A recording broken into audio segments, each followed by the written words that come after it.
you mind commenting on that? Well, I received a call early this morning, early Sunday morning, from Mr. Lewis Morgan, who was the neighbor right next door to Mr. Harper. And he told me, he said, there's something wrong at the Harper residence. And I said, look, what's wrong? He said, well, the bathroom light's out. He said, I've lived here for so many years, and he said, I've never seen that light out, that it's always on. And he said, when I got up this morning, he said, that light wasn't burning. And so before I had anything to do with, after that, why, Mr. Gibbons got to the house and found that they were missing it, and he reported it then. So I worked with Executive McMillan on it, and I was just a trooper in uniform, and I couldn't devote too much time to it because I had to. I appreciate you being here tonight. Other areas to look after. And then, if Mr. Randall Adler doesn't mind, Mr. Randall Adler and his son are here. And as Mr. Riley said earlier, we were talking out in the hall, had it not been for the Adlers, Mr. Harper and Ms. Gibbons may not have ever been found. I mean, do you mind commenting on your role? Well, myself, my son, and daughter was driving around. We drove around the cemetery, and I saw the glasses laying there, and I stopped and picked them up.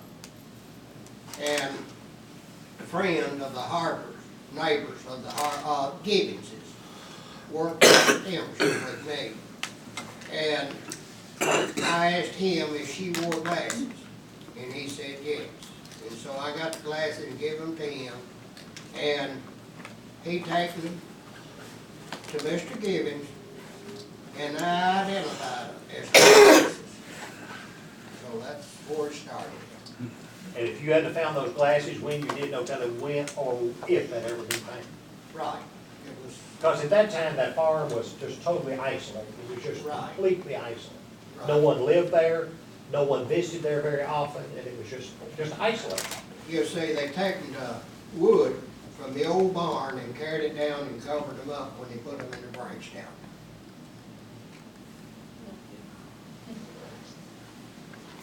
And one other person, I'll embarrass him, but that's okay, is Tom Coon, who's seated right back here. Tom, if you don't mind standing up. Tom just in recent years retired from Kentucky State Police, where he worked in white collar crime.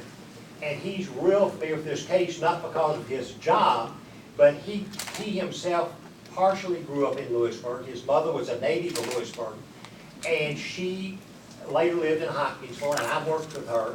And when I was writing this book, she was my go-to person who would fill me in on about people, about events, about locations, descriptions of buildings, you name it, she provided for me. Under one condition, that as long as I'm living, don't ever tell who I am. So, and I never did. But Tom is very familiar with this case and has advised me on it throughout since I started up there. Thank you, Tom. I guess we'll open it up right now. If you have any questions for these men, speak now, forever hold your peace. I don't know when you'll get this chance again. Yes, I have a question. My name's Junior Brown. I'm Lewis Forey's grandson. That's his daughter. This is his grandson. I wanted to know the question, was there anything about, did anybody ever verify that those bodies were originally put in Pitchu Cemetery in the beginning? There was something said about when they found out there was going to be a funeral there. It hadn't been there in 15 to 20 years, and they had moved those bodies. Let me tell you what I know about that.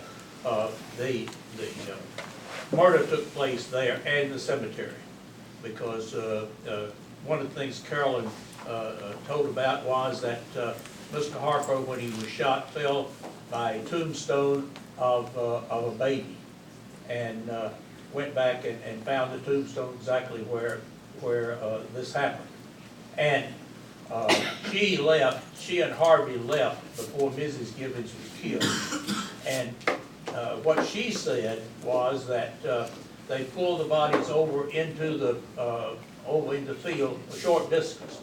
But then she was present when Lovin and Almond told her that that they went back and that they moved the bodies on down the into gully, ravine, and they covered the bodies with pine branches and also wood off of an old barn. Thank you. And I think the autopsy, if my memory's right, the autopsy were at that time done at the University of Kentucky in Lexington, and I think they supported all those conclusions that they had been moved and that they would have been in that area the entire time from the time of the kill. Dawn? The night that happened, we had just recently moved in the house in Lewisburg that the police had lived in. So I got a knock on the door. We was playing rook. There was a bunch of children there, my kids and 4 more children. And I went to the door, and this guy asked me if the cop was home. I said, no, no cop's here. And he wanted to know if it was where he lived. I said, we don't have any cop, because Barney had done left town. And, where did he know? Barney McPherson. Barney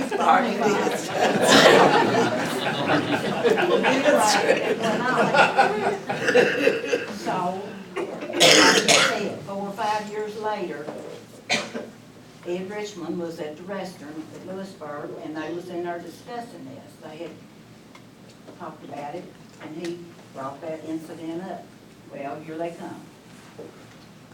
GC, Gene Sweat, had all these pictures and laid them down. I couldn't identify somebody just a few seconds, 5 years later, that come to my door. But I was in the trial.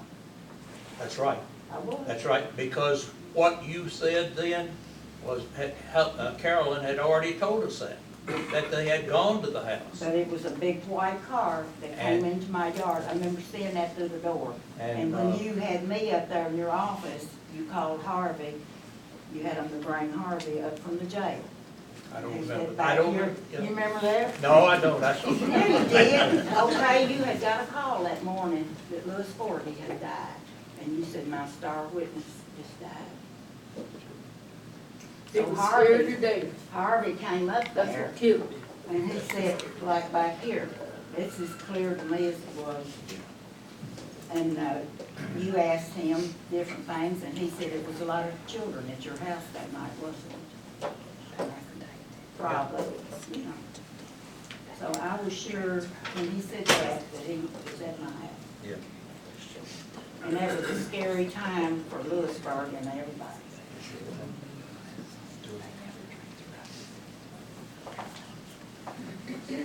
Hey, Paul Hankins, was you at the ball game on Saturday night that happened in Lewisburg? Yeah, I was. I walked right It beside was you a at rainy the ball night. game. I was there. And Arthur Wilhite was a corpse at Price Funeral Home that night, A.B.'s grandfather, A.B. Wilhite's grandfather. You know, the irony of this thing is that I don't guess we'll ever know. I agree with GC, I think it was a robbery went bad. And whether or not they were trying to get into the vault at the Lewisburg Banking Company, or not, we'll never know. Mr. Harper had a key to the bank. But the irony of the thing is that the vault was not locked that night because there was a basketball game there, and Mr. DeWitt Ryan would always take the proceeds from the basketball game and take them and put them in the vault. So he left the vault unlocked, so all they had to do if they got in there was just open the vault up, and there all the money was. I've often wondered though, why would somebody from that neck of the woods come up here and pick this particular house out? Unless Mr. Harper made a bad deal with some of these people's family over the years through the banking business. Well, we've discussed that, and I don't know. That's You know, my theory. it could be idle talk that somebody had. Of course, there was a house that they went to that we never were able to locate there. Someone, could have been idle talk that somebody was with these people, and they said, hey, the banker has a lot of money in Lewisburg, and we'll never know. We'll never know how they found this out, came all the way. But at this time, of course, Lovin and Harvey and Almond were running together. In fact, all three of them had been accused of robbing West Supermarket in Murray. And Almond and Lovin were not convicted, but Harvey was, and he was serving 21 years. And I think that's one reason that Harvey decided to talk to Detective McMillan about it and tell what happened. And Pete Lehman told me that Saturday, he was washing windows at Louisburg Bank and White Cadillac was stopped. People in it asking him if the police was in Louisburg. Yeah.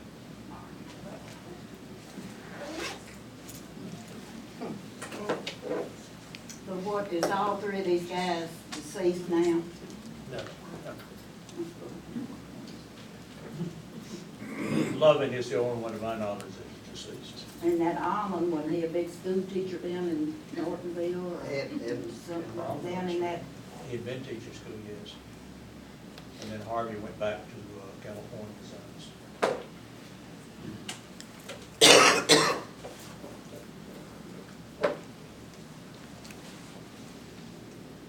Anybody else?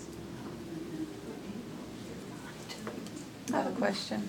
We'd like to thank you guys for coming out. Jennifer. Oh, I'm sorry, I have sorry, I one. didn't see you. Yeah. Why was Miss Brown not prosecuted? Well, because she was our only witness. And if she had been prosecuted, then she would have had a right to remain silent and wouldn't have cooperated with us. In fact, that was a big argument that not argument, discussion that all of us involved in it was, did we keep her locked up until the trial, or did we let her stay loose, and because afraid if you locked her up, she wouldn't want to talk and tell about what she had already given, the information she had already given us. And, of course, hindsight, that might have been a mistake, I don't know, but that was a decision we made at the time. Because she was, and it's kind of like Mr. Futrell said, this case, we didn't have any forensic evidence whatsoever. And at that time, there was no DNA evidence that we might have gotten from the glasses, or I think there was a tire iron that was found that was apparently used to hit Mr. Harper and Ms. Gibbons. That you might get DNA that would tie these other people to it, but that's the reason she wasn't prosecuted. She was the only one that could tell, that would tell, and of course Harvey had already told us, but he wouldn't, I'm sure he wouldn't testify, and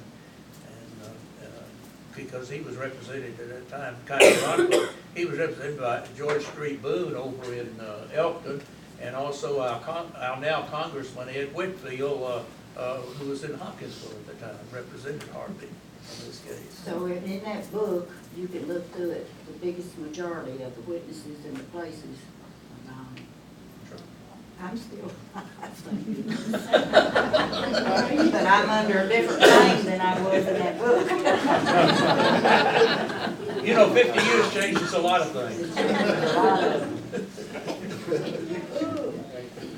Just will come forward to conclude. One thing I would like to say is I am going to eventually get this wrapped up, and we are going to have this published. And I think we're still looking at the University of Kentucky Press to do this.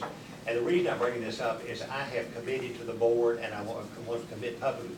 I'm going to do two things when the book comes out: give any and all proceeds to the Logan County Library. I don't want anything other than myself. I just want to turn it over to them for the good of this county.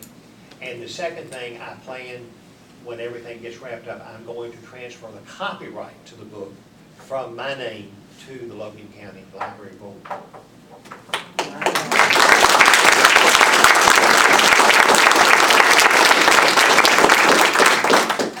I wanted to recognize a couple more people before we dismiss. But GC's family is here tonight. His daughters are here, and I want to thank both of them for coming out. And he was a very special person to me, and he thought a lot of you all. So he should be proud, because he would have loved to be here. Jennifer, while we're all seated, there are some pictures and clippings from the newspaper that are in one of the showcases here in the library, and they will remain there, so you can come in days when we're open and see those. Thanks to Mark Griffin. Yes. How many copies of this book you plan on publishing? Or do you? Now that I don't know. I It'll be think up it's to the kind of press. I been on mean, demand type thing. pretty much, and it'll be an ebook too, so. And they're gonna be. Printing has changed so much. See, when this first came out, they did, like the 3,500, then 1,000, but today it's more like print on demand. Right. 100 at a time, that type of thing. Will they be available to buy here at the library? Yes. That, okay? You can't I'm do gonna go that. ahead and say Yes. yes, King. Roger, what if anybody wants to buy a book?